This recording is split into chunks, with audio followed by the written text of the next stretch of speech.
GT Holidays, South India's #1 travel brand. You know you are special when you're with GT Holidays. எங்க சேதாரத்துக்கு மேல கொடுத்தீங்கன்னா உங்க காசை waste பண்ற மாதிரி தான்.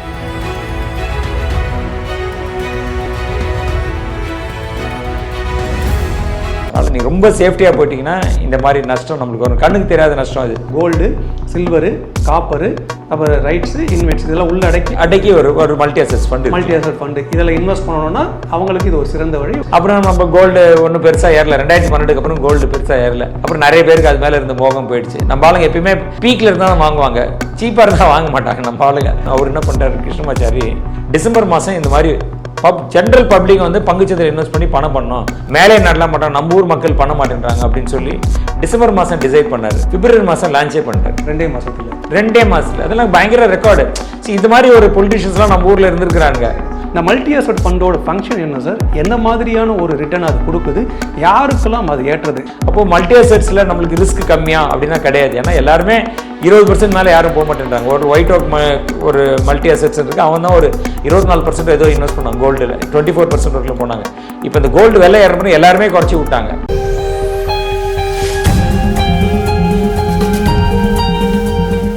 சார், மியூச்சுவல் ஃபண்டில் வந்து ஈக்விட்டி இருக்குது, டெப்ட் இருக்குது. இதுதான் ரொம்ப அதிகமாக எல்லாருக்கும் தெரிஞ்சுது. பங்கு சந்தை சார்ந்து முதலீடு பண்ணுறதுக்கு அச்சப்படுறவங்க கடன் சந்தையில் முதலீடு பண்ணுங்க. இதை தாண்டி மூன்றாவது ஒரு வகை மல்டி அசெட் ஃபண்டுன்னு ஒன்று இருக்குது. இந்த மல்டி அசெட் ஃபண்டோட ஃபங்க்ஷன் என்ன சார்? எந்த மாதிரியான ஒரு ரிட்டர்ன் அது கொடுக்குது, யாருக்கெல்லாம் அது ஏற்றது? அத்தனை பேருமே போடக்கூடியதா, இல்லை அது தெரிந்தவங்க மட்டும்தான் போடணுமா? இந்த ரெண்டு விட இந்த மூன்றாவதுக்கு என்ன பெனிஃபிட் சார்? இல்லை பார்க்கலாம். முதல்ல எப்போ இந்த மல்டி அசெட்ஸ் வந்ததுன்னா 2009-10 நினைக்கிறேன். 2008 மார்க்கெட்லாம் கிராஷ் ஆகிடுச்சு. ரொம்ப டல்லாக இருக்குது, ஈக்விட்டி மார்க்கெட் எல்லாமே டல்லாக இருக்குது. அப்போ வந்து யூடிஐ என்ன பண்ணாங்க, ஒரு கான்செப்ட் இன்ட்ரடியூஸ் பண்ணாங்க. வெறும் இதில் வந்து இன்வெஸ்ட் பண்ணுறதுக்கு வேலை பங்குச்சந்தை, டெட், கடன் சார்ந்த பற்றி இல்லாமல் இன்னொன்று இருந்தால் மக்களுக்கு ஒரு டைவர்சிஃபிகேஷனாக இருக்கும் அப்படின்னு சொல்லி முதல்ல இந்த கோல்டை எடுத்துகிட்டு வந்தது யூடிஐ ஆளுங்க. முதல்ல மியூச்சுவல் ஃபண்ட் ஓப்பன் பண்ணது அவங்க தானே சார்? அவனுக்கு அது 1900 இப்போ மியூச்சுவல் ஃபண்ட் ஓப்பன் பண்ணது அது பெரிய கதை இருக்குது நம்மளுக்கு. அதாவது ஏழையான மக்கள்கள் போய் எங்கேயும் இந்த மாதிரி பங்குச்சந்தையெல்லாம் இன்வெஸ்ட் பண்ணுறதுலாம் அவங்களுக்குலாம் வாய்ப்பே கிடையாது. அப்போது நம்ம தமிழ்நாட்டு ஆள் டிடி கிருஷ்ணமாச்சாரின்னு ஒருத்தர் இருந்தார். அப்போது ஒரு ஃபைனான்ஸ் மினிஸ்டராக இருந்தார். அது 1962. ஒரு கவர்மெண்ட் ஒரு ஸ்கீமை டிசைட் பண்ணான்னு வச்சு எவ்வளோ நாள் அதை இம்ப்ளிமெண்ட் பண்ணுறதுக்கு எப்படி டைம் எடுக்கும்? அவர் என்ன பண்ணிட்டார் கிருஷ்ணமாச்சாரி, டிசம்பர் மாதம் இந்த மாதிரி ஜென்ரல் பப்ளிக் வந்து பங்குச்சந்தையில் இன்வெஸ்ட் பண்ணி பணம் பண்ணோம், மேலே நடலாம் மாட்டோம், நம்ம ஊர் மக்கள் பண்ண மாட்டேன்றாங்க அப்படின்னு சொல்லி டிசம்பர் மாதம் டிசைட் பண்ணார். பிப்ரவரி மாதம் லான்ச்சே பண்ணிட்டார். 2 மாதத்தில் அதெல்லாம் பயங்கர ரெக்கார்டு. இது மாதிரி ஒரு பொலிட்டிஷியன்ஸ்லாம் நம்ம ஊரில் இருந்திருக்கிறாங்க. பப்ளிக் பண்ணணும்னு டிசைட் பண்ணது 62 டிசம்பர்லையோ 63 டிசம்பரோ, அது பிப்ரவரி 2 மாதத்தில் இம்ப்ளிமெண்ட் போயிட்டானுங்க. ஸோ 1964 யூடிஏ லான்ச்சே பண்ணி விட்டாங்க. ஸோ அந்த யூடிஐ வந்து இந்த மாதிரி ஒரு கான்செப்ட் திடீர்னு நினச்சாங்க, பப்ளிக்கெல்லாம் எதனாவது பண்ணணும் அப்படின்னு சொல்லி. அப்போ அவங்க இன்னொரு அசெட் கிளாஸ் இன்ட்ரடியூஸ் பண்ணாங்க. 2009-10 அது கரெக்டாக அந்த பீரியடு அவங்க இன்ட்ரடியூஸ் பண்ணாங்க. அவங்க தான் ஃபஸ்ட்டு 3 அசெட் கிளாஸ் ஒரு இன்வெஸ்ட்மெண்ட்ஸ்குள்ளே. அசெட் கிளாஸ் சொல்கிறது நம்ம ஈக்விட்டி, டெட்டு, கோல்டு. ஸோ இது இருந்தது. இப்படியே கொஞ்ச நாள் போச்சு. அப்புறம் நம்ம கோல்டு ஒன்றும் பெருசாக ஏறல. 2012 அப்புறம் கோல்டு பெருசாக ஏறல. அப்புறம் நிறைய பேருக்கு அது மேலே இருந்த மோகம் போயிடுச்சு. நம்ம ஆளுங்க எப்பயுமே பீக்கில் இருந்தால் தான் வாங்குவாங்க, சீப்பாக இருந்தால் வாங்க மாட்டாங்க நம்ம ஆளுங்க. அப்படி மாதிரி அதை விட்டுட்டாங்க. அப்புறம் கொஞ்சம் வருஷம் போய் திருப்பி கோல்டு விலைலாம் ஏற ஆரம்பிச்சிருந்தா மியூச்சுவல் ஃபண்ட் யோசிச்சானுங்க, கோல்டு விலை ஏறுது, நம்ம ஒரு டைவர்சிஃபிகேஷனாக இன்ட்ரடியூஸ் பண்ணலான்னு சொல்லி திருப்பி இந்த மல்டி அசெட்ஸ்ன்ற பேரில் இன்ட்ரடியூஸ் பண்ணி விட்டாங்க. அந்த மல்டி அசெட்ஸில் என்ன பண்ணாங்க, சில பேர் என்ன வேற ஒரு கமாடிட்டி வாங்கிக்கலாம், காப்பர்கள்லாம் கூட வச்சாலும் அதை கூட வாங்கிக்கலாம், எனிதிங் கமாடிட்டிஸ் அப்படின்னு 10% போட்டாங்க. சில்வர், கோல்டு, காப்பர் இந்த மாதிரி கமாடிட்டிஸும் போட்டாங்க. ஸோ அது மாதிரி டைவர்சிஃபிகேஷன் வாங்கினோம். அப்புறம் பார்த்தாங்க எல்லாரும் காப்பரு வேறு ஏதாவது வாங்குறது, கோல்டு எப்பயுமே கன்சிஸ்டண்ட்டாக ஏறிட்டு இருக்கு. இப்போ நிறைய பேர் கோல்டு மெயின்டைன் பண்ணுறாங்க. இப்போ லாஸ்ட்டாக கொஞ்சம் வருஷமாக ஒரு 6 மாதம் 1 வருஷமாக சில்வருக்கு மேலேயும், ஏன்னா கோல்டு விலை ஏறிடுச்சா, எங்கே இன்வெஸ்ட் பண்ணுறதுன்னு தெரியாதனால சில்வரில் இன்வெஸ்ட் பண்ணுறாங்க. இப்போ டைமண்ட் ஒரு 5 வருஷத்துக்கு முன்னாடி பயங்கரமாக டைமண்ட் இருந்தது. டைமண்ட் பரிசெல்லாம் பயங்கரமாக கரெக்ஷன் ஆயிடுச்சு. இப்போ நம்ம வாங்கினா என்ன வாங்கணும், டைமண்டை போய் வாங்கணும். டைமண்ட்லாம் இப்போ 30-40% இறங்கி விற்கிது விலை. 4-5 வருஷத்துக்கு முன்னாடியோட டவுன் சைடில் இருக்குது. ஆனால் நம்மளால இப்போ திடீர்னு டைமண்ட் மேலே கிரேஸ் போயிடுச்சு, அங்கே போய்டுறேன். இப்போ எல்லாமே என்ன பண்ணிட்டாங்க, 18 22 கேரட்டாக கோல்டு, அதை விட கம்மி 18 15 12 9 கிராம்லாம் விற்க ஆரம்பிச்சிட்டாங்க. இப்போ ஏழைங்களுக்கு கோல்டு வேணும்னு என்ன பண்ணுவாங்க, 9 கிராம் கோல்டு. அப்போ கோல்டு மேலே இருக்கிற மோகம் அங்கே எப்படியும் அவங்க ஃபண்ட் ஹவுசஸ்க்கு புரிஞ்சு போச்சு. இப்படி இன்வெஸ்ட் பண்ண அப்போது அந்த ஒரு டைவர்சிஃபைடாக வச்சுக்கலான்னு சொல்லி இந்த 3 இன்வெஸ்ட் பண்ணிட்டாங்க. அப்போது மல்டி அசெட்ஸில் நம்மளுக்கு ரிஸ்க் கம்மியாக அப்படின்னா கிடையாது. ஏன்னா எல்லாருமே 20% மேலே யாரும் போக மாட்டேன்றாங்க. ஒரு ஒயிட் ஓக் ஒரு மல்டி அசெட்ஸ் இருக்குது, அவன் தான் ஒரு 24% ஏதோ இன்வெஸ்ட் பண்ணாங்க. கோல்டில் 24% வரைக்கும் போனாங்க. இப்போ இந்த கோல்டு விலை ஏறப்போ எல்லாருமே குறைச்சி விட்டாங்க. எல்லாருமே 12% 13% அப்படின்னா நீ 100 ரூபா கொடுத்தீங்கன்னா 13 ரூபா தான் கோல்டில் இன்வெஸ்ட் பண்ணுவான். சரி சரி. மீதியெல்லாம் வந்து மீதி கொஞ்சம் கடன் சார்ந்த பத்திரம், அப்புறம் வந்து ஈக்விட்டி ஃபண்ட்ஸ். சில ஃபண்டு என்ன பண்ணுறாங்க, ஈக்விட்டி டாக்ஸேஷன் வேணும், 12.5% டேக்ஸ் வேணும், என்ன பண்ணுறாங்க 60% 65% ஈக்விட்டியில் வச்சுக்கிறாங்க. மீதி 25 ரூபாயை இதில் வச்சுக்கிறாங்க, கடன் சார்ந்த பத்திரம் 90 ஆயிடுச்சு, மீதி 10 ரூபாய் கோல்டில் போடுறாங்க. சில ஃபண்ட் என்ன பண்ணுறாங்க, இங்கே வர்றவங்களே வந்து கொஞ்சம் வொலட்டிலிட்டி இல்லாமல் வாங்கணும் அப்படின்னால இப்போ செபி ஒரு ரூல்ஸ் கொண்டாட்டான். 24 மாதத்துக்கு மேலே 35% ஈக்விட்டி எக்ஸ்போஷர் மேலே இருக்கீங்க, 100 ரூபாயில் 35 ரூபாய் மியூச்சுவல் ஃபண்டில் ஈக்விட்டி மியூச்சுவல் ஃபண்டில் இன்வெஸ்ட் பண்ணுறீங்க அப்படின்னா 24 மாதம் கழிச்சு உங்களுக்கு லாங் டர்ம் கேபிட்டல் 12.5% அப்படின்ட்டாங்க. அப்போது கொஞ்சம் லாஸ்ட்டில் வந்து ஃபண்ட் ஹவுஸ்லாம் பார்த்தாங்க, சரி இங்கே வர இன்வெஸ்டர் மைண்ட் செட்டே வந்து கொஞ்சம் சேஃப்டி வேணும், கொஞ்சம் ரிட்டர்ன் கிடைக்கணும் வரோம் அப்படின்னு டாக்ஸேஷன் ஒரு ஆங்கிள் பார்க்குறாங்க, இன்னொருத்துல சேஃப்டி பார்க்குறாங்க. அப்போ இவங்க என்ன பண்ணிட்டாங்க, நாங்கள் 35% 40% வச்சுக்கிறோம் ஈக்விட்டியில், அப்போ மார்க்கெட் இறங்கினா எனக்கு ரிஸ்க் கம்மி, டெட் ஃபண்ட் வச்சுக்கிறோம், அப்போ 15-20% நான் கோல்டு எடுத்துக்கிறேன், 25% வரைக்கும் கோல்டு போய்க்கிறேன் அப்படின்னு பண்ணிட்டாங்க. ஸோ இதான் அந்த மல்டி அசெட்ஸை பொறுத்தவரைக்கும் கோல்டு, சில்வர், கமாடிட்டிஸ் எதில் வேணால் இன்வெஸ்ட் பண்ணுவோம். அதெல்லாம் வந்து எப்படி சொல்கிறாங்கன்னா டாக்குமெண்ட் முதல்ல என்ன போடுறான் இல்லையா அப்பயே சொல்லிவிடுவோம். நான் என்ன பண்ணுவேன், இந்த ஈக்விட்டி மார்க்கெட்டில் எவ்வளோ இன்வெஸ்ட் பண்ணுவேன், கடன் சார்ந்த பத்திரத்தில் டெட் ஃபண்ட்ஸில் எவ்வளோ இன்வெஸ்ட் பண்ணுவேன், கமாடிட்டிஸ்னால் என்னென்ன கமாடிட்டிஸில் இன்வெஸ்ட் பண்ணேன் அது அங்கேயே கொடுத்துருவாங்க.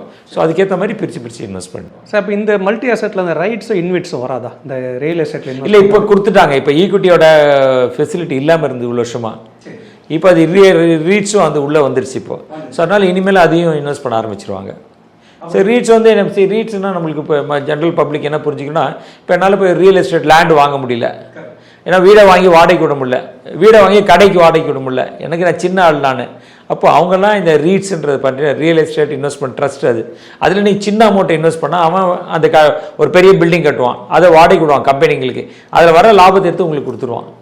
ஸோ இதுதான் இந்த ரீட்ஸோட ஒரு கேட்டகரி. இப்போ ரீட்ஸ் வந்து ஈக்விட்டி டாக்ஸேஷன் கிடையாது, அது ஃபுல்லாக டெட் டாக்ஸேஷனில் இருந்தது அப்படின்னா added to income and tax.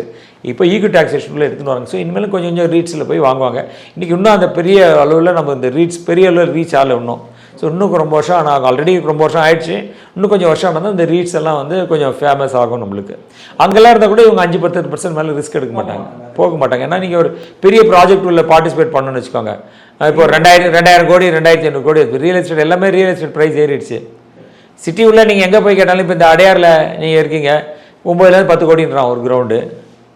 So நீங்கள் இதே போயஸ் கார்டன் போனீங்கன்னா இன்னும் ஜாஸ்தி சொல்லும், போட் கிளப் போனால் இன்னும் கொஞ்சம் ஜாஸ்தி சொல்லும். இங்கே ஒரு கமர்ஷியல் காம்ப்ளெக்ஸ் கட்டணும்னு வச்சுக்கோங்க, நீங்கள் என்ன பண்ணுவீங்க, கமர்ஷியல் காம்ப்ளெக்ஸ் கட்டினா அவனுக்கு காசு, இண்டிவிஜுவல் வீடு வாங்கினா யார் வேணும், போயஸ் கார்டனில் நீங்கள் போய் வீடு வாங்கி தனியாக கமர்ஷியல் காம்ப்ளெக்ஸ் கட்ட முடியாது, போட் கிளப் உள்ள நீங்கள் போய் கட்ட முடியாது.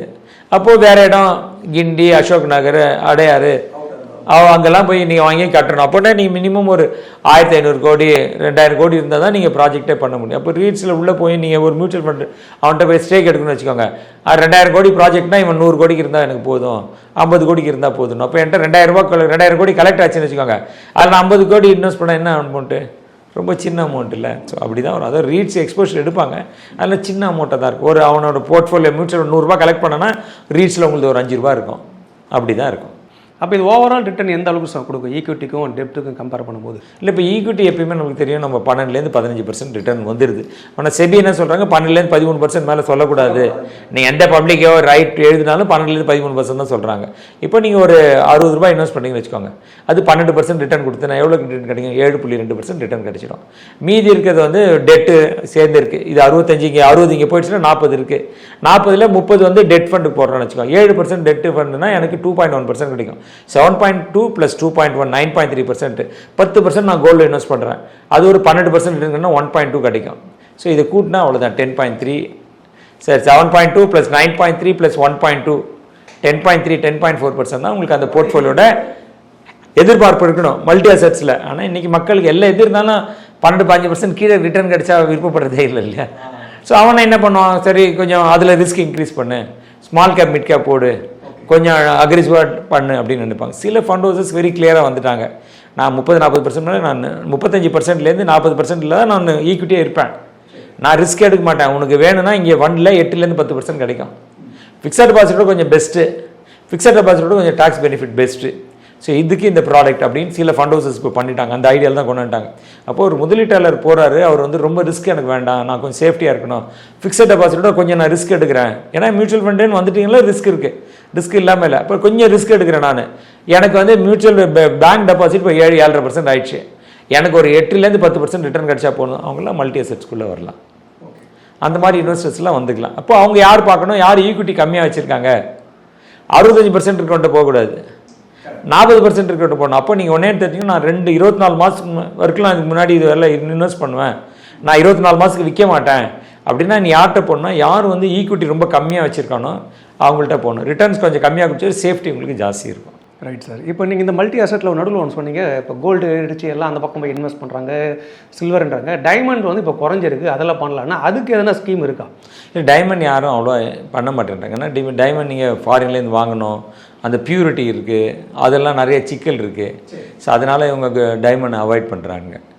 இப்போ திடீர்னு டைமண்ட் கரெக்ஷன் ஆச்சு பாருங்கள், இப்போ கரெக்ஷன் மாட்டிப்பாங்கல்ல. நிறைய போய் டைமண்ட் கடையெல்லாம் போனீங்கன்னா 5 வருஷத்துக்கு முன்னாடி இந்த ரேட்டு சில பேர் விற்கிறான், அதோட டிஸ்கவுண்ட் ரேட்டில் விற்கிறான். அப்போ என்ன பண்ணுங்க, டைமண்ட் எப்பயுமே வருஷத்துக்கு பார்த்தீங்கன்னா ஒரு 2.5% 4% இவ்வளோ தான் ஏறும். சேவிங்ஸ் அக்கௌண்ட் ரேட்டு தான் ஏறுது, அவ்வளோதான் டைமண்ட் ஏறும். அந்த டைமண்ட் ஏறுறது இப்படி தான் ஏறும், 3% 4% தான் டைமண்ட் விலையே ஏறும். நம்ம ஆளுங்கெல்லாம் 4%லாம் ஒன்றும் கஷ்டம். இப்போ எங்கள்கிட்ட மியூச்சுவல் ஃபண்டில் 15% 20% ரிட்டர்ன்லாம் உட்காந்துட்டு இருப்பாங்க, அவங்களே கொஞ்சம் சோகமாக இருப்பாங்க, என்ன சார் 20 தான் வந்திருக்கு அப்படின்னு. அதே மார்க்கெட் கொடுத்ததுப்பா நம்ம எப்பயுமே 12% சொல்லின்னு இருக்கான், 20% உட்காந்து நீ சந்தோஷப்படுவியோ, அங்கே போய் சோகம் அப்படின்னா என்ன பண்ணுறது? ஸோ அதுதான் டைமண்ட்லாம் உங்களுக்கு இன்ட்ரெஸ்ட் இருக்குது. 4% போய் அப்படி நம்ம தமிழனுக்கு பிடிக்காது, பணம் போனாலும் பரவாயில்ல, ஆனால் அதிக ரிட்டர்ன் வேணும். கண்டிப்பாக. ஸோ அப்போ மியூச்சுவல் ஃபண்டில் ஈக்விட்டி டெப்ட்ன்ற மாதிரி அவங்களுடைய போர்ட்ஃபோலியோவில் மல்டி அசெட் இருக்கலாமா, இல்லை கம்மியாக தான் வருது அப்படின்றது? இல்லை, மல்டி அசெட்ஸ் ஒரு 10% 5% அவனோட எக்ஸ்போஷரில் எடுத்துக்கலாம். என்கிட்ட 100 ரூபாய்னா ஒரு 5 ரூபாய்க்கு நான் மல்டி அசெட்ஸ் ஃபண்டை வச்சுக்கிறது பெட்டர் தான் உங்களுக்கு. ஏன்னா கொஞ்சம் ரிஸ்க் பண்ணுறோம், கொஞ்சம் டைவர்சிஃபை பண்ணிக்கிறேன். எப்பயுமே நம்ம எல்லாத்துலேயும் முதலீடு பண்ணுறோம், திடீர்னு ஒரு பங்குச்சந்தை வந்து ரொம்ப ஒரு 3 வருஷம் 4 வருஷம் டல்லாக போயிடுது, திடீர்னு நம்மளுக்கு ஏதோ பணம் தேவை, எங்கே போய் எடுக்கிறது? நான் இன்வெஸ்ட் பண்ணது ஒரு 20% இறங்கி கிடக்குது, 25% இறங்கி கிடக்குது, ஆட்டோமேட்டிக்காக மார்க்கெட் பவுன்ஸ் ஆகிடும். அவசரத்துக்கு தேவையான நேரத்தில் மார்க்கெட் இறங்கியிருந்தால் நான் என்ன பண்ணுறது? ஸோ இந்த மாதிரி ஃபண்டில் இருந்தாங்கன்னா நீங்கள் 30-40% தான் ஈக்விட்டியில் இன்வெஸ்ட் பண்ண வச்சுக்கோங்க, அவன் லார்ஜ் கேப்லாம் இன்வெஸ்ட் பண்ணியிருப்பான். அப்போது உங்களோட 30%க்கு ஒரு 20% இறங்கிருதுன்னு வச்சுக்கோங்க, 6% இறங்கியிருக்கோம். ஸோ உங்களோட ஓவரால் போர்ட்ஃபோலியோ 6% இறங்கியிருக்கும். கோல்டு சில்வர் ஆட்டோமேட்டிக்காக மார்க்கெட் இறங்கினா கோல்டு சில்வர் டெட் ஃபண்ட் கொஞ்சம் ஏறி இருக்கும், அதில் ஒரு 4% கிடைக்கும். அப்போ நெட்டு எனக்கு 2% நஷ்டம். 1 லட்ச ரூபாயில் 2% 2000 ரூபா நஷ்டம், உங்களுக்கு பெரிய நஷ்டம் இல்லைல்ல, நம்ம மேனேஜ் பண்ணுற மாதிரி இருக்கும். ஸோ அதனால நீங்கள் ஒரு போர்ட்ஃபோலியோ இந்த மாதிரி டைவர்சிஃபைட் வச்சுக்கிறது ஆபத்து காலத்தில் நம்மளுக்கு உதவி பண்ணுறதுக்கு இது ரொம்ப யூஸ்ஃபுல்லாக இருக்கும். கண்டிப்பாக. அப்போ ஒரு மியூச்சுவல் ஃபண்டுன்னு ஒரு கஸ்டமர்ஸ் வந்து இல்லை ஒரு பப்ளிக் வந்து ஒரு போர்ட்ஃபோலியோ ரெடி பண்ணுறாங்கன்னா அவங்க ஈக்விட்டி டெப்ட்டு மல்டி அசெட் 3 ஃபண்டு போதுமா? 3 போதும் நம்மளுக்கு. ஈக்விட்டிலே நமக்கு தான் நிறைய உள்ளே சப்டிவிஷன் வந்துடுது இல்லை, large gap, mid gap, small gap, அது மாதிரி வந்துடுது. அப்போ எந்த இன்வெஸ்ட்மெண்ட் போனாலும் பேசிக்காக ஒன்றே நம்ம தெரிஞ்சுக்கணும், நம்ம எவ்வளோ ரிஸ்க்கு தாங்க முடியுமோ அந்த அளவுக்கு போகணும், அவ்வளோதான். நம்ம வடிவேல் சொல்லுவார், எவ்வளோ லட்சம் தாங்குறவன் நல்லவன்டான்னு சொல்லிக்கிட்டேன், அந்த மாதிரி நீ கொண்டாந்து போட்டு அடி அடித்து உங்கள் பணத்தெல்லாம் இறங்கிச்சுன்னா ரொம்ப கஷ்டம். ஸோ நம்ம எவ்வளோ அடி வாங்க முடியும் நம்மளுக்கு தெரிஞ்சதுன்னா அவ்வளோ அடி தான் வாங்குற அளவுக்கு நம்ம முதலீடை பிளான் பண்ணி நீங்கள் உங்கள் அட்வைஸரோ டிஸ்ட்ரிபியூட்டர் சொல்லணும்ப்பா, எனக்கு இவ்வளோ தான் அடி வாங்க முடியும், இதுக்கு மேலே அடி வாங்க முடியாது, ஸோ இதுக்கேற்ற மாதிரி எனக்கு ஃபண்டை கொடுத்துருங்க, ப்ராடக்ட்டை கொடுத்துருக்குன்னா அதுக்கேற்ற மாதிரி நம்ம ஒரு போர்ட்ஃபோலியோ ரெடி பண்ணி வச்சுக்கணும். கண்டிப்பாக சார். இப்போ நீங்கள் இது கோல்டுக்கு வந்து நம்ம 3 பிளாட்ஃபார்ம் ETF இருக்குது, டிஜிட்டல் கோல்டு இருக்குது, ஆமாம், மியூச்சுவல் ஃபண்ட் இருக்குது. அது மாதிரி இந்த மல்டி அசெட்டுக்கு இது ஒரே ஒரு வெறும் மியூச்சுவல் ஃபண்டு தான் நம்மளுக்கு. வேறு கான்செப்டில் இல்லை, வேறு கான்செப்டில் இல்லை, யாரும் மாதிரி ஃப்ளோட் பண்ண முடியாது இல்லை, பண்ண முடியாது. ஸோ அதனால் மியூச்சுவல் ஃபண்டில் தான் நம்மளால் இன்வெஸ்ட் பண்ண முடியும். இதாக இப்போ இதெல்லாம் உள்ளடக்கின்னு எடுத்துக்கலாமா சார்? கோல்டு, சில்வரு, காப்பரு, அப்புறம் ரைட்ஸு, இன்வெஸ்ட் இதெல்லாம் அடக்கி ஒரு multi assets fund. Multi asset fund இதில் இன்வெஸ்ட் பண்ணணும்னா அவங்களுக்கு இது ஒரு சிறந்த வழி. ஒரு 11லேருந்து 8% 11% பிளான் பண்ணிக்கணும். சேஃப்டி ஃபஸ்ட்டு உங்களுக்கு, ஏன்னா ஈக்விட்டி எக்ஸ்போஷர் குறைவாக இருக்கிறதுனால சேஃப்டி இருக்கணும். கண்டிப்பாக சார். அப்புறம் மல்டி அசெட்ன்றது ஏன்னா எல்லாருக்குமே ஒரு விருப்பம் இருக்கும். நீங்கள் சொன்ன மாதிரி ஒரு சில்வர் ஏரில் இன்வெஸ்ட் பண்ணோம், கோல்டில் இன்வெஸ்ட் பண்ணோம், அப்படியே கமாடிட்டி எல்லாத்தையும் கம்மி பண்ணணும். அப்போ மல்டி அசெட் ஒரு சிறந்த ஒரு முதலீடு தான் நம்மளுக்கு. கண்டிப்பாக சார். இப்போ இந்த இதில் பார்த்தீங்கன்னா கரெக்டாக ஒரு நார்மல் மேனுக்கு ஈக்விட்டி டெப்டை விட மல்டி அசெட் ரொம்ப முக்கியம். அதோட எக்ஸ்போஷர் ஒரு 5% இருந்தால் போதும். 5% தான் போதும். ஏன்னா நமக்கு அது சேஃப்டிக்காக வாங்கி வைக்கிறோம், எல்லாத்தையுமே சேஃப்டி போட்டோம், எப்படி நம்ம பணத்தை வளர்க்க முடியாது இல்லை. ஸோ அதுதான் நமக்கு சேஃப்டின்ட்டு பேங்க் டெபாசிட்டில் போய் பணத்தை போட்டு வைக்கிறோம். பேங்க் டெபாசிட் கம்மியாக தானே கொடுப்பான், 6%, 6.5% ரிட்டர்ன் கொடுப்பான். சேஃப்டிக்காக அங்கே போட்டுறோம். சில நேரங்களில் ஒன்று இப்போ சேஃப்டிக்காக போய் எல்லாத்தையும் ஃபிக்ஸட் டெபாசிட்டில் போட்டுன்னு வச்சுக்கோங்க, விலைவாசி ஏறிட்டே இருக்குது, 6%, 7% பணவீக்கம் இருந்துகிட்டே இருக்குது. அப்போ இன்ஃப்ளேஷன் 7% இருக்கும், என்னோட வருமானம் டேக்ஸ் 6%, நாங்கள் 30% டேக்ஸ் ப்ராக்கெட்டில் இருந்தால் எனக்கு 6%ல் எனக்கு 30% போயிடும், 0.18 போயிடும். அப்போ 4.2% இருக்கணும். 4.2% எனக்கு வருமானம், இன்ஃப்ளேஷன் 7% அப்படின்னா 2.8% வருஷம் என் பணம் நஷ்டமாக போகுது. ஸோ அதனால் நீங்கள் ரொம்ப சேஃப்டியாக போயிட்டீங்கன்னா இந்த மாதிரி நஷ்டம் நம்மளுக்கு வரும். கண்ணுக்கு தெரியாத நஷ்டம் அது. இன்ஃப்ளேஷன் ஏன்னா நம்மளோட பர்ச்சேசிங் பவர் குறைஞ்சி போகுது இல்லை, இது நிறைய பேருக்கு தெரியறதே கிடையாது. ஸோ இன்ஃப்ளேஷனை ஞாபகமாக வச்சு தான் நீங்கள் இதை கால்குலேட் பண்ணாது. நீங்கள் கவர்மெண்ட்லாம் நீங்கள் பார்த்தீங்கன்னா 600, 700 சிலபஸ்லேயே இதை இன்ட்ரடியூஸ் பண்ணிட்டாங்க. இன்ஃப்ளேஷன்லாம் நீங்கள் அப்போ படிக்கிற மாதிரி பண்ணிட்டாங்க. இப்போ நம்ம படித்த காலத்துலலாம் தெரியாது, எக்கனாமிக்ஸாக கிடையாது சார். ஸோ இப்போ அதை இப்போ பசங்களுக்கு சொல்லி கொடுத்துட்டாங்க. ஸோ அதெல்லாம் கொஞ்சம் ஃப்யூச்சரில் வரும்போது இவங்கெல்லாம் கொஞ்சம் இன்ஃபார்ம்டு இன்வெஸ்டராக வர்றதுக்கான வாய்ப்புகள் இருக்கும்னு நான் நம்புகிறோம். அப்போ ஈக்விட்டிக்கு மேலே இன்வெஸ்ட் பண்ணுறதுக்கு அச்சப்படுறவங்க டெப்ட் இந்த மல்டி அசெட்டுக்குள்ளே போயிடலாம். மஸ்ட் அசெட்டுக்குள்ளே போகலாம். இதில் கொஞ்சம் அச்சமாக இருக்கிறவங்களுக்கு இது 2 பெஸ்ட். இதில் போயிடலாம். சிறப்பு சார். இப்போ இந்த விழிப்புணர்வுன்னு பார்த்தீங்கன்னா மல்டி அசெட்டோட பயன், அதோட வகைகள், எந்த அளவுக்கு அது ஒரு ரிட்டர்ன் கொடுக்கும், இன்னொன்று வந்து எந்த அளவுக்கு அதில் வந்து நம்ம எக்ஸ்போஷர் வச்சுக்கலான்றது ஒரு விரிவாக சொன்னீங்க. மக்களுக்கு கண்டிப்பாக அது ஒரு விழிப்புணர்வு உண்டு இருக்கும். நன்றி சார். நன்றி, வணக்கம்.